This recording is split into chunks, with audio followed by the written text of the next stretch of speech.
Hello all, my name is Yossi, and today's lesson is one of several in which I discuss Isaiah chapter 7, verse 14. Today we will examine the context of this verse, which will help us understand the verse properly.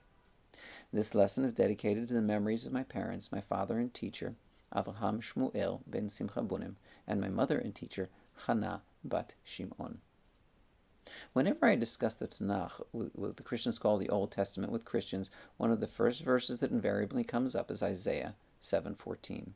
This poor verse is, in my humble opinion, the single most abused verse in the entire Tanakh. There are several problems with the typical Christian understanding of this verse, including mistranslations, but I address some of those issues in other videos. What I'd like to talk about today is the context of Isaiah 7:14. I'm sure that most of you have heard the phrase, context is king. What that means is that when we read a passage of the Tanakh, or any other book for that matter, the historical, literary, lexicological, etc. contents of that passage are of primary importance to properly understand it. For example, Deuteronomy 11:15 contains the phrase, "V'vadatem elokim acherim v'ishtachavitem lahem," and you will worship strange gods and prostrate yourselves before them. Well, out of context, that verse can be misunderstood as a commandment to be an idolater. Well, we all know, I hope, that that's not the meaning of that verse in context. The same is true for many phrases and verses in the Tanakh. Isaiah 7:14 stands out among them. So let's take a look at the context of Isaiah 7:14. Chapter 7 begins, "And it came to pass in the days of Achaz, son of Yotam, son of Uzziah, king of Judah, that Rezin, king of Aram, and Pekach, the son of Remaliah, king of Israel, marched on Jerusalem to wage war against it, and he could not wage war against it. And it was told to the house of David, saying, Aram has allied itself with Ephraim, and his heart and the heart of his people trembled as the trees of the forest tremble because of the wind." The parallel to this chapter can be found in 2 Kings chapter 16, verses 5 through 9. Only there we find out what happened to Rezin, the king of Aram. Okay, so what is happening is that Achaz and friends have one serious case of the Willies, and rightfully so. This huge army was going to attack, and if we look at 2 Kings 16, verse 6, we see that the invading armies have already made significant progress. "At that time Rezin, king of Aram, restored Eilat to Aram, and drove the Judeans from Elot, and the Edomites came to Eilat, and dwelt there until this day."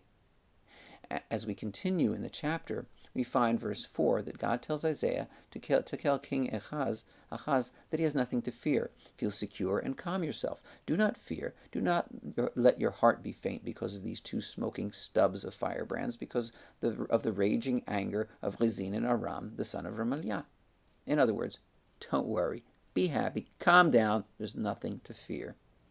In verse 8, he offers further consolation when he says, "In another 65 years, Ephraim shall be broken, no longer be a people." And God continues to offer assurances to Achaz. Verse 7, "So said the Lord God, neither shall it succeed, nor shall it come to pass," and it's still not enough. So God, through the prophet Isaiah, tells King Achaz to name your sign. And Achaz refuses to do that. Verse 11. Let's stop now and summarize the situation. King Achaz is afraid that Jerusalem will be overrun. His enemies have already conquered significant territory and are surrounding the city. See 2 Kings 16, verse 5. Isaiah is sent to calm Achaz down. Achaz is told to choose a sign, and he refuses to give one. Reminder, God has already promised him that Ephraim will be destroyed in another 65 years. This means that whatever sign that God gives, it must happen before then, right? But then we reach the sign itself. Isaiah 7:14. "Lachen yiten Hashem hu lachem, ot hine ha'ama hara yoledet ben v'karat shmo Immanuel." Therefore God will give you a sign. Behold, that pregnant young woman over there will give birth to a son and call his name Emmanuel. Verses 15 and 16, "Cream and honey he shall eat when he knows to reject bad and choose good. For when the land does not know to reject bad and choose good, the land whose two kings you dread shall be abandoned." In other words, Achaz will not have to wait 65 years for the threat to disappear. It will disappear very soon, within a few months.